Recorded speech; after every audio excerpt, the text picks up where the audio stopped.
that. One, he can't really get a hold of me if he's really panicked. And two, I have Clearwater. control, so I can tow him, you know, kick him through the water this way. And the whole time I'm talking to him, just, hey, everything's okay. Do you have anybody else with you? And are you injured? It's kind of a little list that I run down. That don't help me confusing because Chris ever saying the same thing. People get rescuer finally shows up that Coast Guard's finally here to rescue. And people want I want to be rescued. So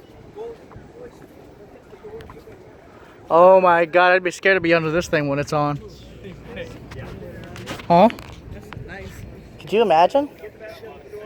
No, I mean, could you like imagine the wind off this thing? Do you know how loud this thing probably is? You know, I thought a lot about, you know, with all of the boating down here in South Florida, that there's a lot of adolescents, a lot of young people boating. And I thought, gosh, that's... I want to get in. Damn it.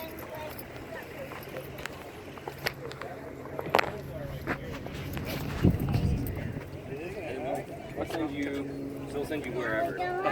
If you are what they call a non-rated person. So you could be a seaman on a cutter, or you could go to a small boat station. You could go the little guy we just saw to an air station. Yeah, like a patrol boat. Yeah, exactly. But from there, yeah, absolutely. Just got to step the handle right here, and then you can also use the mirror. Here, honey. Here, I'm gonna get in the helicopter.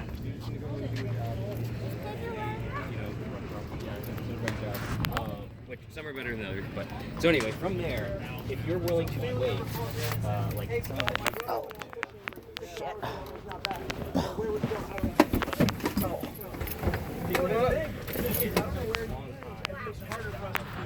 Oh my god, look how many buttons. What? Jesus. They need more buttons, man. It's not bad though. Yeah, going the way, you can go to it even. You got a freaking mirror? Obviously, a little harder. Cool. Aviation, not bad. Aviation's bigger than another little helicopter. The wind must be insane from the helicopter blades, huh? Yeah, it gets pretty strong outside, yeah. If you were to go near a tree, you'd break it apart. Yeah, it's not. With this one, you would. Well, I was at a hospital and they did a low takeoff, and this tree suddenly was good, and then as they were flying over it, boom! It almost broke it. So this thing would break it for sure. especially if it's so. Hey, you got little flashlights here, one for night and one for day. You guys are still using mag lights, huh? Oh yeah, I can see. Night vision. Yep. Send out a signal, and then satellites would have to Why are there millions of buttons? find where you are. A lot of components on this thing. There's some opportunity there. You can't just take off in it, can you? Get those signals and get a position. Pretty long procedure. It takes like a solid 10 minutes just to go through everything. That we get is Like, what if it was an emergency, you had to just take off for no reason? Then you have to take off? I mean, Or hope for the best? still go through procedure. What is the procedure, like, basically? Making sure it'll take off or making sure it won't crash? Just make sure everything is operating properly. Like first, we have 3 engines on here, like a little one just to start the main 2 engines. So I'm gonna start that one. You make sure everything's good. You make sure like all your maps are open. Like, there's actually so many freaking buttons. Well, those up top, those are circuit breakers. So those are just indicating like if anything goes bad. So if there's like too high voltage or something, these will pop to prevent damage to the component. Now, do you have extras? Not on here, but I mean yeah, like back at base. Okay, I see. So let me ask you a question. How fast can you go forward? Safely. 180 knots is our top speed. What would that be, 200 miles an hour? You can go 200 miles an hour on this helicopter? Yeah, I mean we don't. We usually cruise at 120 knots, just like 130 miles an hour. That's ridiculous. Yeah, it's just. On a full tank, can you make it all the way to northern Florida? Yeah, we fly for about 5 to 6 hours to the full tank. So cruising at 120 knots, 6 hours. You would make it there. Yeah. Have any of these ever crashed? Oh, we have had a couple crashes, but That's got to be so scary. there really hasn't been that many. I mean, these things can fly with one engine. Their survivability is insane. Like you can have a 12-inch hole in the blades and it'll still fly. It's Where's your radio button? Just like the regular radio. Do you have an FM radio on this thing? So all those little things in front of you, the white piece of paper right there. No, yeah. So those are all our radio frequencies. No. I'm saying like a regular FM radio. Oh, FM radio? No, I mean we could probably set it to something, but we have to monitor certain channels all the time. So. But if you could listen to regular radio. Yeah, theoretically, yeah. Now you have to have these things on, or it's gonna make you loud, isn't it? Yeah, it's very loud in here. You have to have like hearing protection. What's that? And a helmet over. This Yep. radio. Like an extra radio in case you land in the water or something. Yeah, waterproof radios, don't you? Yeah. You've saved a lot of people, haven't you? Like me personally, I mean, I have a couple cases, yeah, but I'm still pretty new to aviation. And this tells you the basics, I'm sure. Yeah, it's just job aids. It helps out with different situations, scenarios. Is this actually driving or steering the helicopter? Or what does this one do? It's just a joystick for our camera that we have. Is it high quality? Yeah, that's all right. Okay. Now this one flies the helicopter, obviously.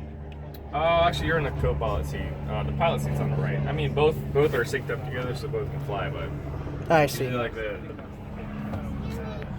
I'm just really interested in helicopters. yeah, man. Obviously, I don't want to be driving the son of a gun if I don't know how to do it. I'd crash within 5 seconds. Yeah, it's pretty good. So, do you like flying over the ocean? Yeah, I mean it's cool for like. And does the air conditioner work good? That's what I really want to know. Oh yeah, AC's pretty good. You get cold? I mean, yeah, we turn it up, yeah. Plus, we just fly higher. It gets colder up there. Are you happy to be? Are you a pilot?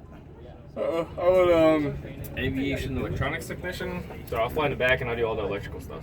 Like this? Like fix, maintain. So this says master mode pre-check. This one says Blade DEICE. De-ice. So Oh. we don't have a de-icing thing on this plane just because we never. But it's just there. Yeah, it's just standard. But we don't have the thing up top. Because you're not in the area where it freezes. Yeah, we never encountered these conditions here. Like up northern. You gonna come up? Yeah. Okay, alright. This is so cool. And what do these do? This one controls the what?